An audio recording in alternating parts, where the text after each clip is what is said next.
श्री परमात्मने नमः। श्रीमद्भगवद्गीता अथ षष्ठोऽध्यायः आत्मसंयमयोगः।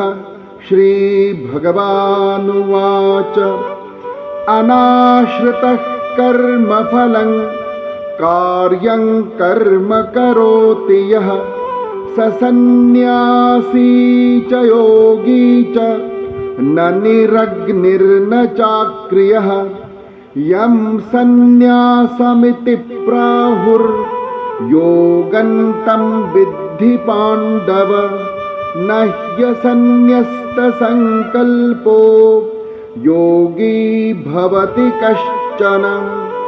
आरुरुक्षोर्मुनेर्योगं कर्म कारणमुच्यते। योगारूढस्य तस्यैव शमः कारणमुच्यते। यदा हिनेन्द्रियार्थेषु न कर्मस्वनुषज्जते सर्वसङ्कल्पसन्न्यासी योगारूढस्तदोच्यते। उद्धरेदात्मनात्मानं नात्मानमवसादयेत्। आत्मैव ह्यात्मनो बन्धुरात्मैव रिपुरात्मनः। बन्धुरात्मात्मनस्तस्य येनात्मैवात्मना जितः। अनात्मनस्तु शत्रुत्वे वर्तेतात्मैव शत्रुवत्। जितात्मनः प्रशान्तस्य परमात्मा समाहितः। शीतोष्णसुखदुःखेषु तथा मानापमानयोः। ज्ञानविज्ञानतृप्तात्मा कूटस्थो विजितेन्द्रियः। युक्त इत्युच्यते योगी समलोष्टाश्मकाञ्चनः। सुहृन्मित्रार्युदासीन मध्यस्थद्वेष्यबन्धुषु। साधुष्वपि च पापेषु समबुद्धिर्विशिष्यते। योगी युञ्जीत सततम् आत्मानं रहसि स्थितः। एकाकीयत चित्तात्मा निराशीरपरिग्रहः। शुचौ देशे प्रतिष्ठाप्य स्थिरमासनमात्मनः। नात्युच्छ्रितं नातिनीचं चैलाजिनकुशोत्तरम्। तत्रैकाग्रं मनः कृत्वा यतचित्तेन्द्रियक्रियः। उपविश्यासने युञ्ज्याद् योगमात्मविशुद्धये। समं कायशिरो ग्रीवन् धारयन्नचलं स्थिरः। सम्प्रेक्ष्य नासिकाग्रं स्वं दिशश्चानवलोकयन्। प्रशान्तात्मा विगतभीर्ब्रह्मचारिव्रते स्थितः। मनः संयम्य मच्चित्तो युक्त आसीत मत्परः। युञ्जन्नेवं सदात्मानं योगी नियतमानसः। शान्तिर्निर्वाणपरमां मत्संस्थामधिगच्छति।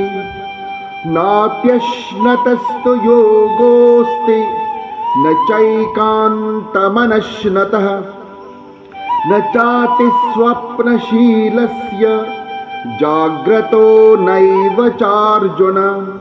युक्ताहारविहारस्य युक्तचेष्टस्य कर्मसु युक्तस्वप्नावबोधस्य योगो भवति दुःखः।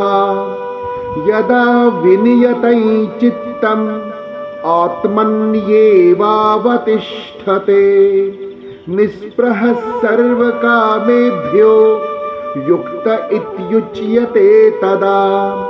यथा दीपो निवातस्थो नेङ्गते सोपमा स्मृता योगिनो यत चित्तस्य युञ्जतो योगमात्मनः यत्रोपरमते चित्तं निरुद्धं योगसेवया यत्र चैवात्मनात्मानं पश्यन्नात्मनि तुष्यति सुखमात्यन्तिकं यत्तद् बुद्धिग्राह्यमतीन्द्रियं वेत्ति यत्र न चैवायं स्थितश्चलति तत्त्वतः यं लब्ध्वा चापरं लाभं मन्यते नाधिकं ततः यस्मिन् स्थितो न दुःखेन गुरुणापि विचाल्यते तं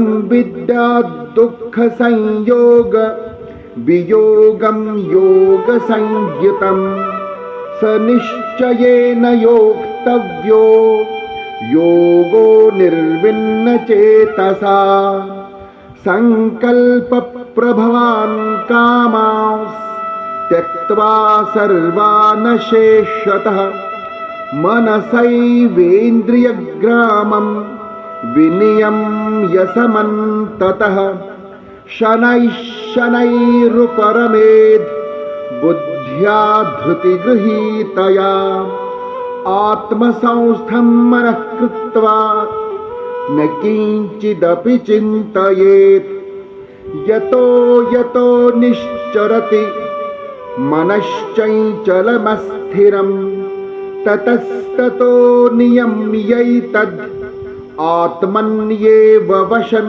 नयेत् प्रशान्तमनसं ह्येनं योगिनं सुखमुत्तमम् उपैति शान्तरजसं ब्रह्मभूतमकल्मषम् युञ्जन्नेवं सदात्मानं योगी विगतकल्मषः सुखेन ब्रह्मसंस्पर्शम् अत्यन्तं सुखमश्नुते सर्वभूतस्थमात्मानं सर्वभूतानि चात्मनि ईक्षते योगयुक्तात्मा सर्वत्र समदर्शनः यो मां पश्यति सर्वत्र सर्वं च मयि पश्यति तस्याहं न प्रणश्यामि स च मे न प्रणश्यति सर्वभूतस्थितं यो मां भजत्येकत्वमास्थितः सर्वथा वर्तमानोऽपि स योगी मयि वर्तते आत्मौपम्येन सर्वत्र समं पश्यति योऽर्जुन सुखं वा यदि वा दुःखं स योगी परमो मतः अर्जुन उवाच योऽयं योगस्त्वया प्रोक्तः साम्येन मधुसूदन एतस्याहं न पश्यामि चञ्चलत्वात् स्थितिं स्थिरां चञ्चलं हि मनः कृष्ण प्रमाथि बलवदृढं तस्याहं निग्रहं मन्ये वायोरिव सुदुष्करं श्रीभगवानुवाच असंशयं महाबाहो मनो दुर्निग्रहैचलम् अभ्यासेन तु कौन्तेय वैराग्येन च गृह्यते असंयतात्मना योगो दुष्प्राप इति मे मतिः वश्यात्मना तु यतता शक्यो वाप्तुमुपायतः अर्जुन उवाच अयति श्रद्धयोपेतो योगाच्चलितमानसः अप्राप्य योगसंसिद्धिं कां गतिं कृष्ण गच्छति कच्चिन्नो भयविभ्रष्टश्छिन्नाभ्रमिव नश्यति अप्रतिष्ठो महाबाहो विमूढो ब्रह्मणः पथि एतन्मे संशयं कृष्ण छेत्तुमर्हस्य शेषतः त्वदन्यः संशयस्यास्य छेत्ता न ह्युपपद्यते। श्रीभगवानुवाच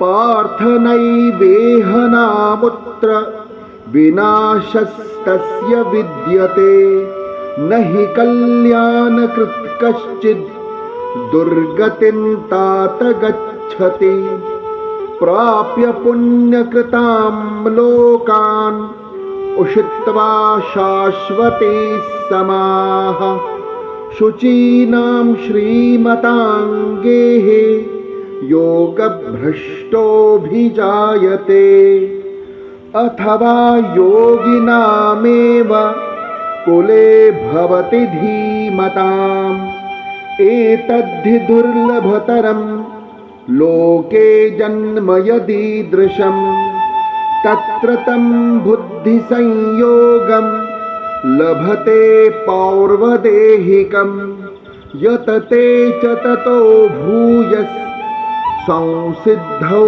कुरु नन्दन पूर्वाभ्यासेन तेनैव ह्रियते ह्यवशोऽपि सः जिज्ञासुरपि योगस्य शब्दब्रह्माति वर्तते प्रयत्नाद्यतमानस्तु योगी संशुद्ध किल्बिषः अनेकजन्म संसिद्धिस्ततो याति परां गतिम् तपस्विभ्योऽधिको योगी ज्ञानिभ्योऽपि मतोऽधिकः कर्मिभ्यश्चाधिको योगी तस्माद्योगी भवार्जुन योगिनामपि सर्वेषां मद्गतेनान्तरात्मना श्रद्धावान् भजते यो मां समे युक्ततमो मतः। ॐ तत्सदिति श्रीमद्भगवद्गीतासूपनिषत्सु ब्रह्मविद्यायां योगशास्त्रे श्रीकृष्णार्जुनसंवादे आत्मसंयमयोगो नाम षष्ठोऽध्यायः।